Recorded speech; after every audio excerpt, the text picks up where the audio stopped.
जिस टॉपिक को हम सीखने जा रहे हैं, आज जो हमारा टॉपिक है, आज जो हमारा उन्वान है वो है कि मुनज्जी कौन। आज मुनज्जी कौन पे हम सीखने जा रहे हैं कि मुनज्जी कौन है। कौन है मुनज्जी, मैं आपसे पूछ रहा हूँ।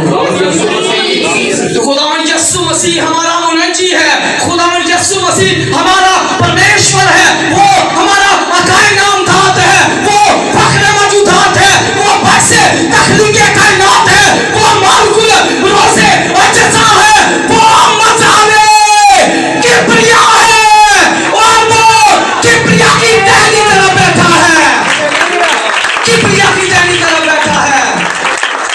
मेरी इतनी औकात नहीं है कि मैं मुनज्जी के मतलब आप लोगों को सिखा सकूं। ये तो पाक रूहुल कुद्दस की मेहरबानी है, ये उसकी मोहब्बत है, वो उसका प्यार है जो वो खुदाम के साथ, आप लोगों के साथ वो करता है कि वो अपने जलाल के लिए अपने खुदाम को, अपने प्यारों को, अपने खून खरीदों को, अपने बरगज़ीदों को इस्तेमाल करता है। आज मेरे अजीजों, मुनज्जी कौन पे हम सीखने जा रहे हैं। इससे पेशतर कि हम कलामे खुदाबंदी की तरफ आए, हम चंद लम्हात के लिए अपने सरों को झुकाएंगे और दुआ करेंगे। ऐ मेरे बेहतरीन उस्ताद, मेरी इतनी औकात नहीं है कि मैं तेरे कलाम की सच्चाइयों को तेरे लोगों के सामने बयान कर सकूं। ऐ मेरे खुदा, ऐ मेरे प्यारे बाप, ऐ मेरे बाबा, तेरा मिन्नत करता हूं मेरे खुदा, इस कलाम को प्यार करने की कुव्वत देना मेरे खुदा, रहम करना मेरे खुदा, फजल करना मेरे खुदा। ऐ मेरे खुदावंद, मैं अपने आप को तेरे सामने खाली करता हूँ। इस खाली बर्तन को रूह के मसा से भर दे मेरे खुदा, रहम कर दे मेरे खुदा। मैं जितने दिन तेरी हजूरी से खुदावंद गायब रहा, मुझे माफ करना मेरे खुदा, मुझे माफ करना मेरे खुदा। तेरे प्यारों के सामने मेरे खुदा इस बात का इकरार करता हूँ मेरे खुदा, रहम करना मेरे खुदा, फजल करना मेरे खुदा, अपने कलाम की सच्चाइयों को मुझ पे बहने दे मेरे खुदा। तेरे आके मिन्नत करता हूँ खुदावंद की पाक रूह, इस किताब की मोहरों को खोल और अपने कलाम को अपने बंदा पर नाज़िल फरमा। तेरा शुक्र यीशु मसीह के नाम से मांगता हूँ, आमीन आमीन। मेरी मेहर मेरे भाई, हालेलुया। पिछले दिनों मुझे बड़ी मुश्किलात का सामना करना पड़ा, बड़ी मुसीबतों का सामना करना पड़ा। खुदाम सारे जानते हैं, आप लोग भी मेरी बेटी के लिए प्रेयर करते रहे हैं। मैं इन तमाम बातों के लिए तमाम खुदाम का, तमाम कलीसिया का, खुदा के प्यारों का मैं दिल से शुक्रगुजार हूँ कि पिछले दिनों 14 तारीख की रात को मेरी बेटी जल गई थी। बड़ी मुश्किलात का सामना मुझे करना पड़ा। इब्लीस ने मुझे गिराने की फुल कोशिश की है, लेकिन मुझे मुकद्दस पाल की वो बात याद थी कि मुझे मसीह की मोहब्बत से कौन जुदा कर सकता है। इब्लीस ने बड़ा मुझे बरगलाने की कोशिश की कि ये भटक जाएगा, ये ले जाएगा। मैंने अपना जाल बिछा दिया है इस पर, अब ये डेड हो जाएगा, खत्म हो जाएगा। क्योंकि इंसान की औलाद, इंसान जैसा भी है, उसे अपनी औलाद नूरीना बहुत ही ज्यादा अजीज होती है, चाहे इंसान जैसा मर्जी हो। 15-16 दिन मैं हॉस्पिटल के अंदर रहा। बेटी के साथ कभी उसे कुछ हो जाता, कभी कुछ, लेकिन मैं एक फेथ पर खड़ा था, एक ईमान पर खड़ा था। जब भी मुझे कोई प्रॉब्लम आती, मैं खुदाम को फोन करता कि भाई साहब मेरी बेटी के लिए दुआ करे, हालात ये है। पिछले संडे खुदा के दोनों खुदाम पास्टर काशिफ और पास्टर खुरम मेरे पास हॉस्पिटल के अंदर आए और उन्होंने कहा कि भाई साहब आप जानते हैं कि शेरवानी का इतवार जो है वो आपने लेना है, वो आपने प्रीच करना है, आपने खुदा के कलाम की मुनादी करनी है। मैंने इग्नोर नहीं किया, मैंने खुदा के खुदाम की बात को फॉलो किया। मैंने कहा भाई साहब मैं जरूर खुदावन के कलाम की मुनादी करूंगा। मैं एक ईमान पर खड़ा हो गया। जब मैं संडे की रात 1-1:30 बजे जब मैं हॉस्पिटल से आया तो मैंने खुदावन को कहा कि खुदावन देख, तू जानता है कि हालात काफी कठिन है, मुश्किलातें बहुत ज्यादा है, लेकिन तेरे खुदाम ने 3 तारीख वाले दिन तेरे लोगों के दरमियान में जाकर तेरे कलाम की मुनादी करनी है, प्रीच करना है, कलाम को बयान करना है। खुदावन वसाइल पैदा कर दे, सोर्सेस पैदा कर दे, राहें निकाल दे मेरे खुदा। मैं नहीं जानता, डॉक्टर छुट्टी नहीं दे रहे, मेरी बेटी की कंडीशन भी इन हालात के अंदर है कि डॉक्टर उसे छुट्टी नहीं दे सकते, डॉक्टर उसे छुट्टी नहीं दे सकते। मैंने खुदा के हजूर दुआ की, मैंने कहा खुदावंद मैंने जाना है, मैं अपनी कलीसिया से, मैं अपने लोगों से उदास हो चुका हूँ। खुदावंद इस बड़ी आसमान से बचा दे, निकाल मेरे खुदा, मेरे खुदा निकाल मुझे इस बड़ी आसमान से। बिलीव करें, मंडे वाले दिन डॉक्टरों ने खुद ही कहा है कि हमने आपकी बेटी को डिस्चार्ज कर दिया है, डिस्चार्ज कर दिया है। खुदा का शुक्र है कि मेरी बेटी मेरे घर में है। अभी इस लायक तो नहीं है कि वो चर्च में आए, आने वाले वक्तों में, आने वाले दिनों में वो हमारे दरमियान में होके खुदावन यीशु मसीह के फजल से। आइए मेरे अजीजों, हम अपने टॉपिक की तरफ आते हैं। ये मेरी छोटी सी गवाही थी, आप लोगों की दुआओं के वसीला से मेरी बेटी मेरे घर में है, क्योंकि किताब मुकद्दस में लिखा है कि जब हम एक दूसरे के लिए दुआ करते हैं तो हम बरकत का बाइस बनते हैं, हम बरकत का वसीला बनते हैं। खुदा फिर रास्ते हमवार करता है, खुदा फिर बैरियर तोड़ता है, खुदा रास्तों को हमवार कर देता है। मैं खुदा उनका दिल से शुक्रगुजार हूँ जिसने मेरे रास्तों को हमवार किया। आइए मेरे अजीजों, किताब मुकद्दस में से हम अपनी रहनुमाई के लिए खुदावन के जिंदा और जिंदगी बख्श कलाम में से देखते हैं। मुकद्दस लूका तबीब की मार्फत लिखी गई अंजील, उसका दूसरा बाब, उसकी 11वीं आयत को किताब मुकद्दस में से हम अपनी रहनुमाई के लिए देखेंगे। मुकद्दस लूका तबीब की मार्फत लिखी गई अंजील, उसका दूसरा बाब 11वीं आयत, कलाम खुदाबंदी में जो मरकूम है कि आज दाऊद के शहर में तुम्हारे लिए एक मुनंजी पैदा हुआ है, यानी मसीह खुदावन। किताब मुकद्दस का पढ़ा जाना, सुना जाना, समझा जाना, कबूल किया जाना हम सबों के लिए भाई से बरकत का सबब हो। सब लोग कहिए आमीन। कि आज दाऊद के शहर में तुम्हारे लिए एक मुनंजी पैदा हुआ है। तुम एक बच्चा को कपड़े में लिपटा और चटनी में पड़ा हुआ पाओगे।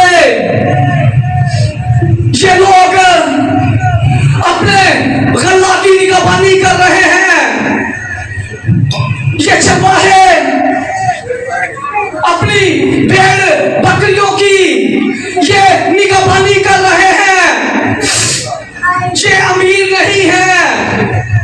ये गरीब हैं, रात के पहरों के अंदर ये अपनी भेड़ बकरियों की ये निगरानी कर रहे हैं।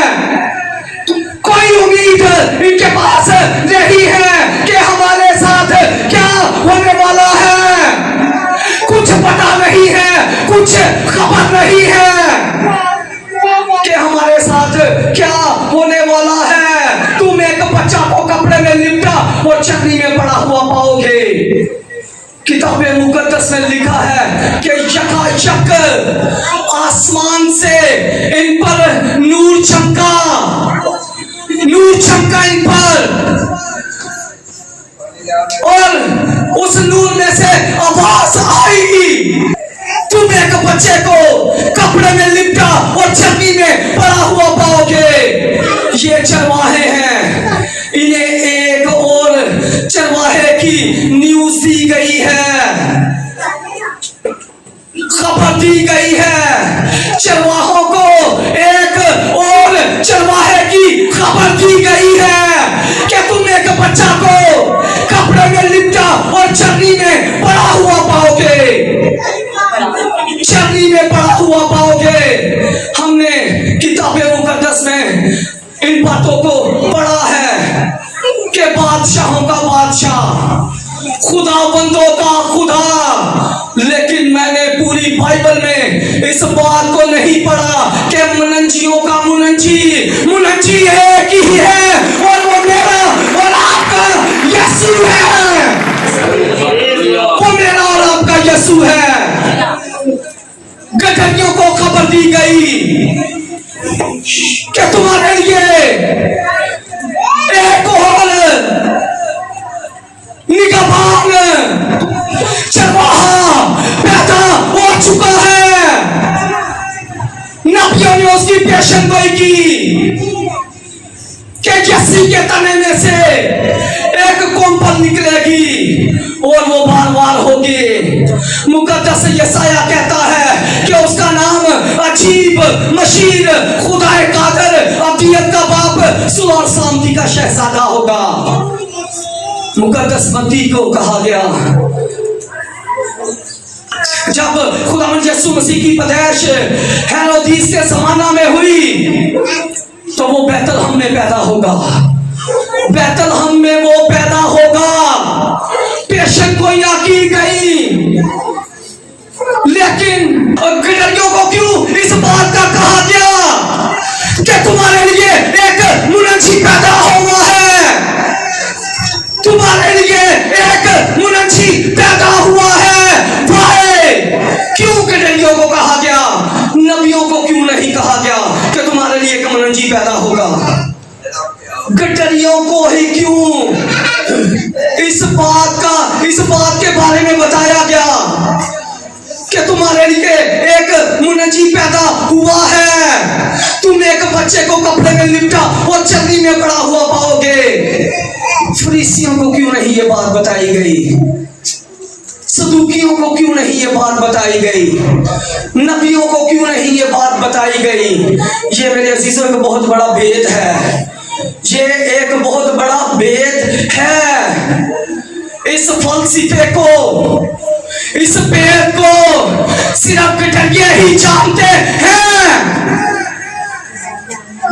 कि बच्चे को कपड़े में कैसे लपेटा जाता है।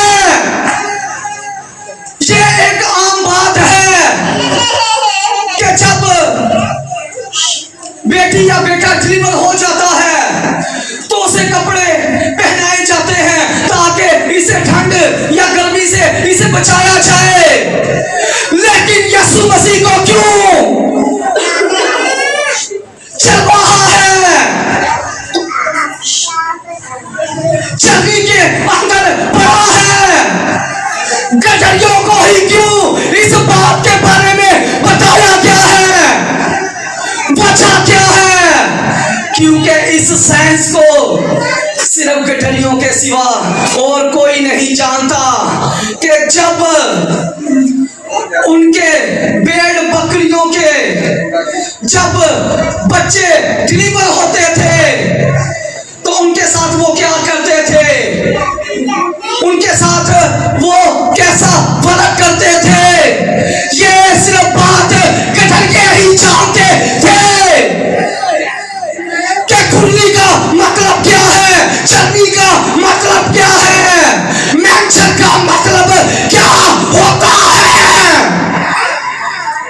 हो सकता है कि सराफीम फरिश्ते दूसरों को जाकर ये पेशन गोई बताते तो उनकी समझ में ये फलसफा ना आता कि ये खुली क्या है, ये मेंशन क्या है जिसकी बात फरिश्ते कह रहे हैं। ये मुनज्जी कौन है?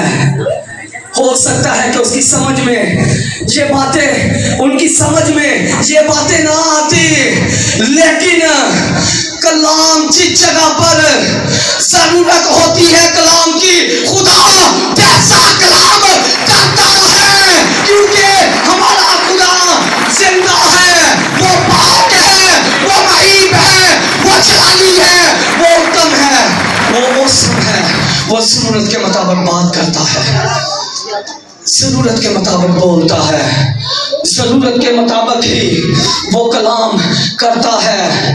अब गठरियों को ये भेद बताया क्या कि तुम एक बच्चा को चरनी में पड़ा हुआ कपड़ों में देखोगे।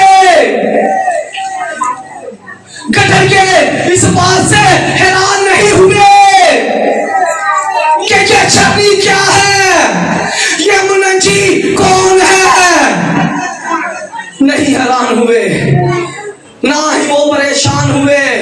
गठरिये जानते हैं कि खुदा ने हमारी उम्मत पर रहम कर दिया है, खुदा ने हमारी उम्मत पर तरस खा लिया है, क्योंकि मुकद्दस दाऊद 23 ज़बूर के अंदर कहता है कि खुदावंद मेरा जुबान है, मुझे कमी ना होगी, वो मुझे हरी हरी चरागाहों में बिठाता है, क्योंकि वो मेरा अच्छा चरवाहा है, वो मेरा बचाने वाला है, वो मेरा पालनहार है। गठरियों से कहा गया कि तुम एक बच्चा को कपड़े में लिपटा और चटनी में पड़ा हुआ पाओगे। जब गठरिये भेड़ बकरियों के बच्चे जब होने वाले होते थे तो गठरियों को पता चल जाता था कि ये अब भेड़ या बकरी रेवड़ों में से कोई बच्चा चलने को है, होने वाली है, और जो बच्चा पहले डिलीवर होता था उन रेवड़ों में से वो उसे कपड़े में लुपेट लेते थे ताकि पता चल जाए कि ये पलोठा है, क्योंकि भेड़ बकरियों के बच्चे एक से ज्यादा की तादाद में होते हैं।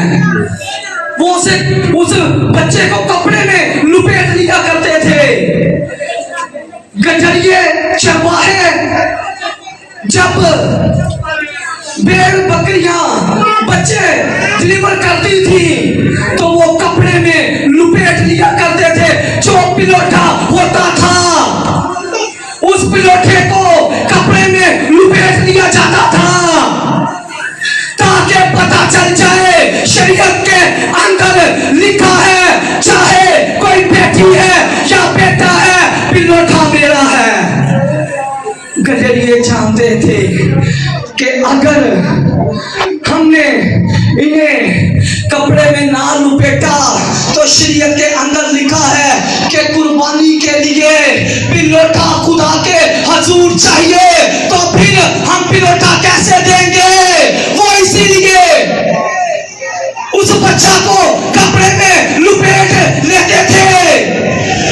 जब खुदावंद यीशु मसीह की पैदाइश हुई तो उसे भी कपड़े में लुपेटा गया, क्योंकि वो जी उठने वालों में से पिलोठा है, पिलोठा था और पिलोठा रहेगा, मेरा और आपका यीशु। इसीलिए कपड़े के अंदर उसे लुपेट लिया जाता था।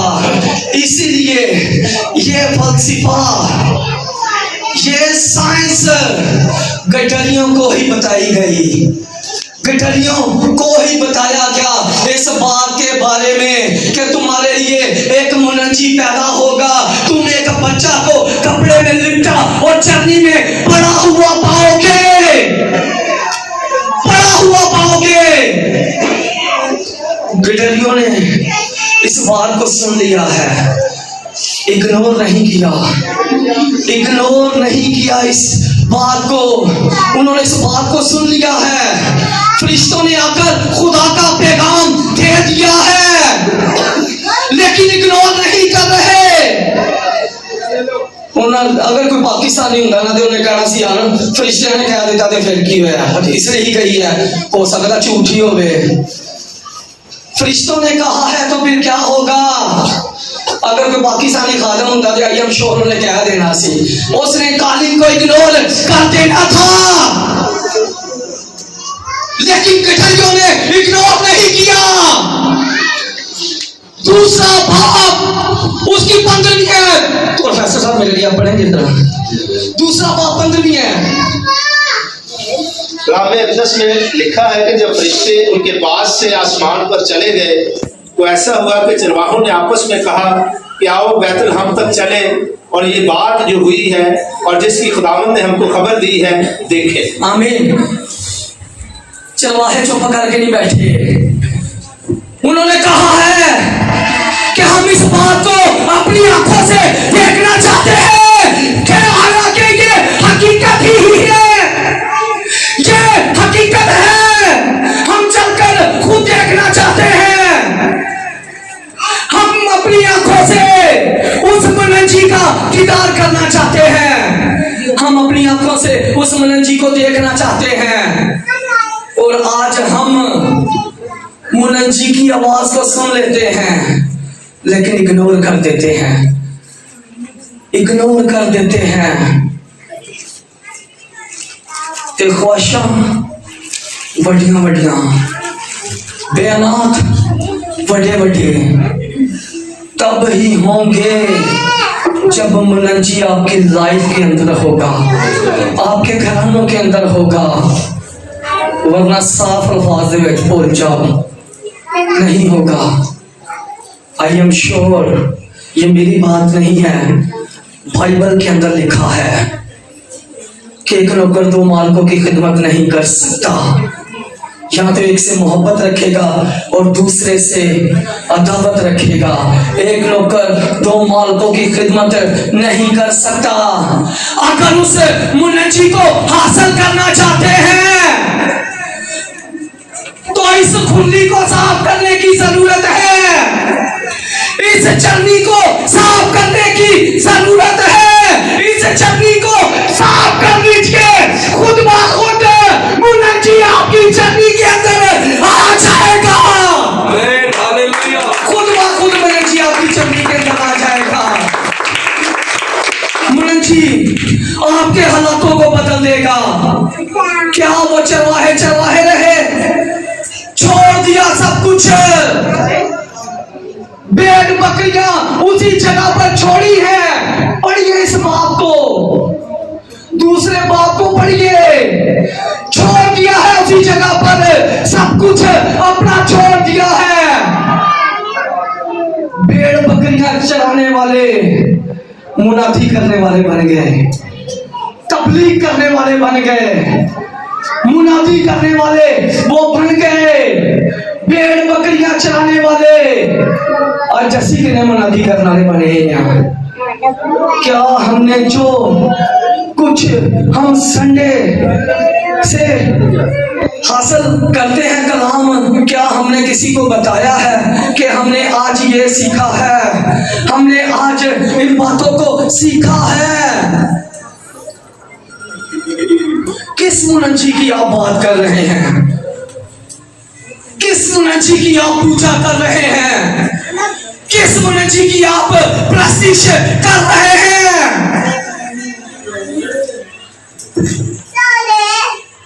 अगर ख्वाहिशात बड़ी है तो फिर मुनज्जी को अपनी लाइफ के अंदर, अपने घरानों के अंदर लेना पड़ेगा।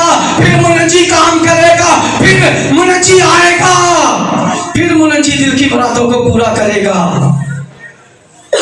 मुनादी करने वाले बन जाएं। ऐ मत समझो कि मैं नहीं पढ़ी, मैं नहीं पढ़ा, गठरिये पढ़े लिखे नहीं थे, बाइबल के अंदर नहीं लिखा कि उन्होंने PhD की थी है या उन्होंने MPhil किया है। इस तरह की कोई बात नहीं लिखी। गरीब घराने से ताल्लुक रखते हैं, भेड़ बकरियां चराने वाले हैं, लेकिन जब पैगाम को सुन लिया है ते अपने तक नहीं रखा, मुनादी करना शुरू कर दी है, लोगों को जाकर उस मनंजी के बारे में बताना शुरू कर दिया है। बताइए, कौमों के अंदर, कबीलों के अंदर, फैमिलीज के अंदर अपने मुनंजी के बारे में बताया करे लोगों को कि मेरे मुनंजी ने मेरे लिए ये किया है, मेरे मुनंजी ने मेरे लिए बड़े बड़े काम किए हैं। बड़ा दिन इस चीज का नाम नहीं है अच्छे कपड़े पा लेने, अच्छा लिबास पा लेना, अच्छा ड्रेस पा लेना। ये बड़ा दिन नहीं है।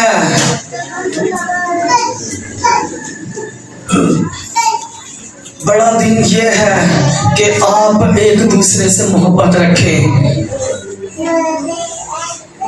एक दूसरे से मोहब्बत रखें, तब ही खुदा आपको ब्लेस करेगा। जब आप मोहब्बत रखेंगे, खुदा ने कहा है कि पहला और आखिरी हुक्म यही है कि बस तुम एक दूसरे से मोहब्बत रखो। जिस तरह मैंने बाप से मोहब्बत रखी, तुम भी एक दूसरे से मोहब्बत रखो। ये नहीं कि अदालतां दिल के अंदर हैगियां ने, कदूरतां दिल के अंदर हैगियां ने ते साडा बड़ा दिन, नथिंग, नेवर, कोई बड़ा दिन नहीं है।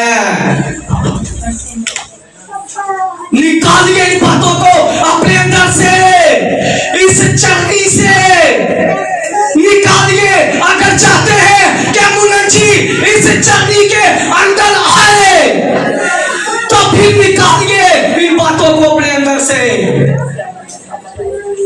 जिस तरह का वो है, वो उस तरह का आपको बनाना चाहता है, उस तरह का आपको बनाना चाहता है। शर्त एक ही है कि जब हम उसके साथ वक्त गुजारेंगे, उसके साथ टाइम गुजारेंगे, तो तब ही ये बातें मुमकिन हो सकती हैं। अदरवाइज ऐसा नहीं कि तुम एक बच्चे को कपड़े में लिपटा और चर्नी में पड़ा हुआ पाओगे। आज कितने लोग हैं जो ये चाहते हैं कि खुदावंद यीशु मसीह हमारी चर्नियों के अंदर आएगा। उसने कहा है कि तुम्हारा दिल ही मेरी हैकल है, तुम्हारा दिल मेरी हैकल है। ताड़ी जड़ी चरनी है ना, मेरी जगह है। चाहिए तो ये कि हम इस चरनी के अंदर अपने खुदा को रखें। हमने क्यों इस चरनी को खराब किया हुआ है? हमने क्यों इस चरनी को बर्बाद कर दिया है? जितनी देर तक ये आपके दिल की चरनी जो है साफ नहीं होगी, खुदा नहीं इस चरनी के अंदर आएगा। लालो जिन्हें मर्जी बड़े क्रिसमस ट्री, लालो के जिन्हें मर्जी बड़े क्रिसमस बाबा, जो मर्जी आप कर ले, जितनी देर तक ये चरनी आपकी साफ नहीं है, खुदा नहीं आएगा, नहीं आएगा, नहीं आएगा। ये चरनी साफ होगी तो फिर खुदा काम करेगा, फिर खुदा वर्क करेगा, फिर खुदा बंदरों को खोलेगा, फिर खुदा चूहों को तोड़ेगा, फिर खुदा रास्तों को हमवार करेगा, फिर वो मुनंजी हमारे घरों के अंदर आएगा। जिस तरह फरिश्तों के जरिए पैगाम गठरियों को मिला, फिर पैगाम मिलना शुरू हो जाएंगे जब हम उसके साथ सिंसियर होंगे। वो दुनिया से अलग थे लोग, वो लोग दुनिया से बिल्कुल अलग थे। कोई फिक्र नहीं थी उन्हें दुनिया की, कोई परवाह नहीं थी उन्हें दुनिया की। लोग परवाह नहीं करते, मेरा और आपका मुनीम जी उनकी परवाह खुद करता है। वो उनके पास खुद आ जाता है, क्योंकि आसमान के तले जमीन के ऊपर आदमियों को कोई दूसरा नाम नहीं बख्शा गया कि जिसके वसीला से हम निजात पा सके। आज मेरे अजीजों, मेरे और आपके लिए यही शुभ मैसेज है कि मुनीम जी कौन। अगर तो आपने उस मुनीम जी को सीख लिया है तो फिर उसके पैरोकार बन जाए, गठरियों की तरह मुनादी करने वाले बन जाए, सब कुछ छोड़कर उसके पैरोकार बन जाए। फिर वो आपको बरकत दे देगा, फिर वो आपको ब्लेस कर देगा, फिर वो आपके दिल की मुरादों को पूरा कर देगा, फिर वो आपके क्रिसमस को बरकत दे देगा, ब्लेस कर देगा, फिर वो आपको आसमान की बुलंदियों तक ले जाएगा। सब खुदावंद इस कलाम के वसीला से हम सब